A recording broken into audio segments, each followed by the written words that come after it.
Halo planner, saat ini saya sedang berada di Kapadokia. Ya teman-teman sudah tahu kota ini ya, suatu kota yang luar biasa. Ada cerobong peri, ada balon udara, kemudian kotanya seperti kota dunia mimpi.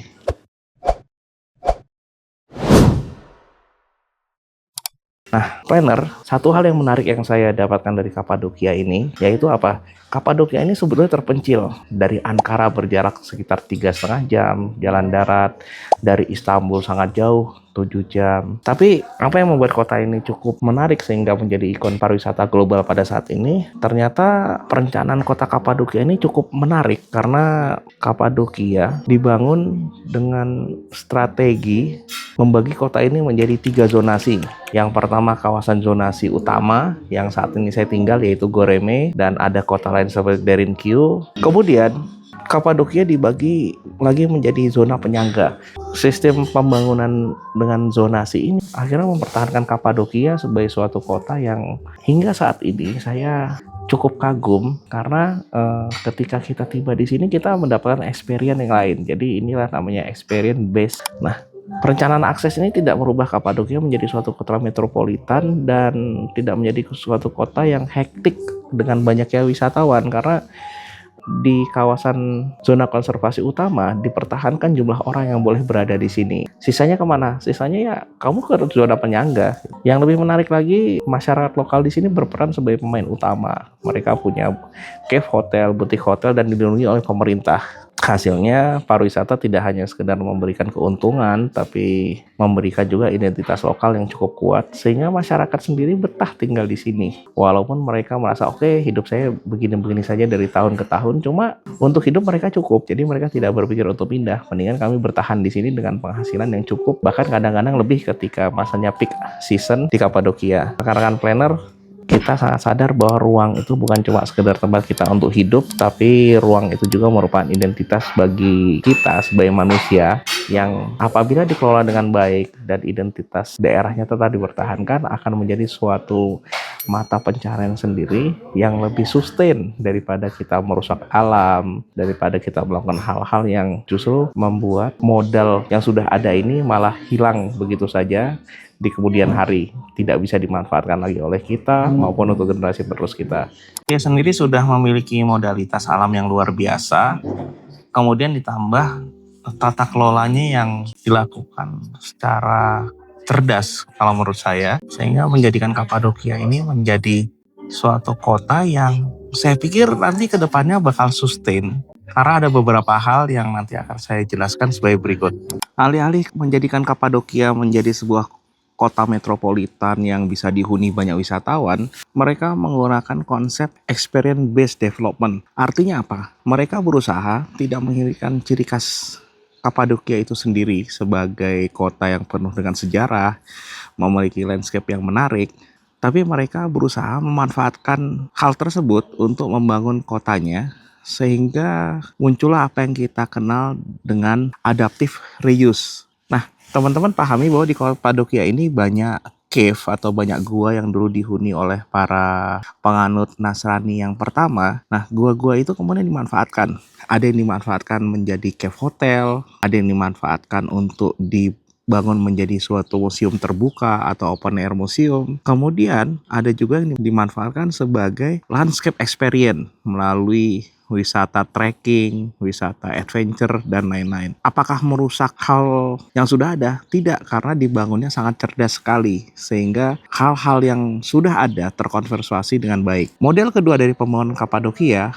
dibangunlah zona penyangga. Zona penyangga ini adalah zona yang nanti akan mendukung segala kegiatan Kapadokia, seperti logistik pariwisata, kemudian tempat penginapan yang tidak sustain dengan lingkungan yang sudah ada di zona konservasi, kemudian dibangun bandara udara dan jalan-jalan yang cukup menunjang kegiatan pariwisata di Kapadokia sendiri. Jadi kalau teman-teman lihat hotel-hotel yang cukup besar di Kapadokia, hotel-hotel yang kita kenal sebagai hotel-hotel jaringan itu bukan berada di zona konservasi, tapi ada di luar, di zona penyangganya. Selain itu, dalam pembangunan Kapadokia ini, mereka juga membagi Kapadokia menjadi beberapa daerah yang siap untuk dikembangkan lebih lanjut, seperti kota Derinkiu, kemudian Avanos, yang nanti akan menjadi suatu kawasan pariwisata berikat, sehingga mereka memiliki paket pariwisata yang cukup komplit dari segi heritage atau sejarah, tapi juga tidak menghilangkan ciri khas dari daerah konservasi yang sebelumnya sudah dikelola lebih awal. Saya mau cerita sedikit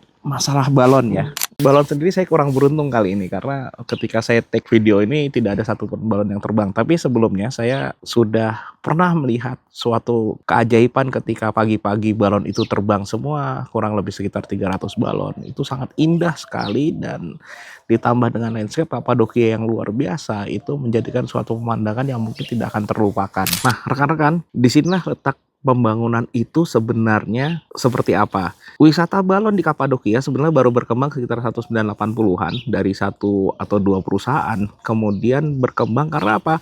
Disubsidi oleh pemerintah, karena kelihatannya kok ini bagus. Kelihatannya ini kok cocok gitu untuk Kapadokia. Dia punya wisata balon, dia punya landscape yang menarik, dia punya historical heritage, dan dipikir why not, kita bangun saja, lebih banyak pengusaha. Tapi ya tidak semerta-merta oke, silakan seluruh operator balon yang bisa mengoperasikan beroperasi di Kapadokia.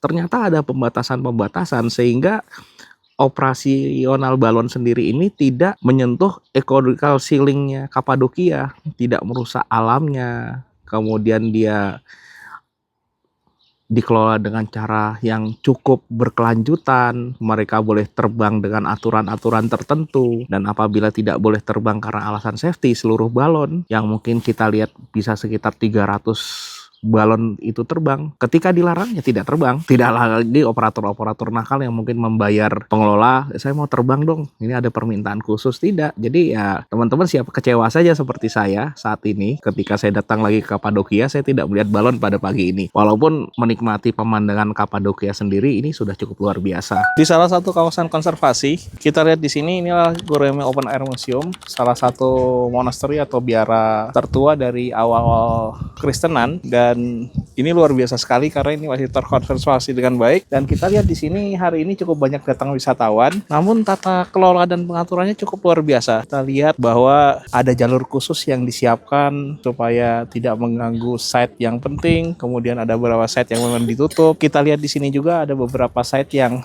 sedang direnovasi dan amazingly bersih. Ya, ini cukup mengagumkan. Kita lihat di sini orang cukup rela membayar sekitar 20 euro, 30 euro asal mendapatkan fasilitas dan pemandangan yang seindah ini. Berbicara masalah adaptive reuse, inilah salah satu contoh yang mungkin kita bisa tiru nanti ke depannya dalam tata kelola perkotaan kita, di mana landscape yang seindah ini bisa menjadi sumber ekonomi utama bagi daerah ini. Ya, mereka tidak terlalu hektik untuk membangun hotel, mereka tidak terlalu hektik untuk membangun tempat-tempat hiburan yang artifisial, tapi gimana caranya mereka memanfaatkan yang sudah ada. Sangat adaptif sekali, dan heritage based development yang ada di sini itu terpola dengan baik. Mereka sudah punya blueprint pengembangannya seperti apa. Kemudian kalau dilihat di sini, mereka tidak terlalu peduli apakah nanti turis akan bludak apa tidak. Mereka melakukan pembatasan-pembatasan yang nanti memungkinkan tempat ini akan selalu menarik untuk dikunjungi dan untuk dipelajari sebagai salah satu warisan wisata, juga sebagai salah satu warisan sejarah dunia. Awalnya di pemerintahan Jokowi pertama ada konsep wisata berkelanjutan. Ada beberapa wisata super prioritas seperti Labuan Bajo dan lain-lain. Saya waktu itu ke sana. Nah, ini yang agak sedikit berbeda dengan konsep pengembangan yang saya lihat di Kapadokia. Di sana muncullah hotel-hotel besar, pengerukan tanah, kemudian beberapa pulau seperti Pulau Padar, kawasan wisata Komodo dieksploitasi dengan cara apa? Dengan cara yang kalau menurut saya pribadi tidak sustain. Sedangkan di sini, tadi saya barusan masuk lewat jalan akses yang menuju ke Goreme Open Air, itu dibuat dari kayu, tapi tetap ramah disabilitas. Tidak perlu dibangun secara fancy, dan untuk tiket masuk pun tujuannya untuk mengkonservasi lahan ini. Dan kita lihat ada beberapa tour guide yang memang sudah dilatih oleh pemerintah Turki dan mereka memiliki name tag resmi. Selain mereka memberikan daya tarik sendiri bagi wisata ini, mereka juga turut membantu pelaksanaan konservasi wilayah ini sehingga apa? Sehingga secara ekonomi wilayah ini tidak mengalami penurunan kemampuan atau penurunan daya tahan dia akibat pariwisata. Dalam konteks apa? Kita lihat beberapa tempat itu tetap ditutup karena mungkin mereka harus melakukan renovasi atau mereka menjaga supaya tempat ini tidak runtuh. Sehingga apa? Beberapa kali saya ke sini, saya menemukan tempat ini semakin menarik, bukan semakin hancur. Di daerah zona konservasi di Kapadokia, teman-teman tidak mungkin menemukan hotel-hotel yang mewah. Rata-rata hotel-hotel itu berupa cave hotel yang dibangun menggunakan gua-gua yang sudah ada atau gua-gua buatan yang tidak merusak alam. Selain itu, pola pembangunan juga diterapkan sehingga tidak ada lagi hotel tinggi atau pembangunan yang mungkin menimbulkan beban tanah, ada getaran yang berlebihan karena mereka sadar mereka harus mengkonservasi batu-batu ini, mengkonservasi wilayah ini supaya tidak runtuh. Nah, di belakang saya teman-teman bisa lihat di situ masih ada lubang-lubang yang dulu dihuni oleh para biarawan dan penghuni masyarakat Kapadokia dan itu sudah ribuan tahun. Hingga saat ini tempat ini masih terkonservasi dengan baik gitu.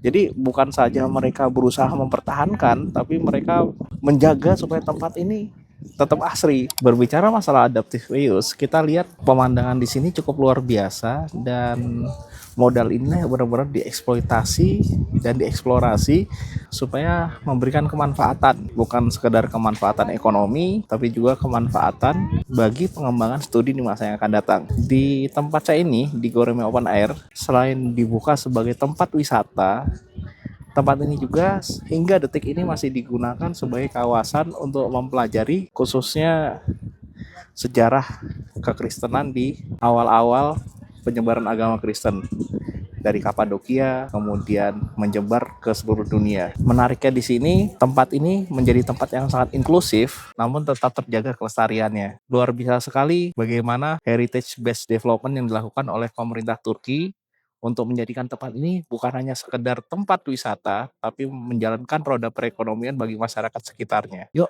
planner, semangat terus.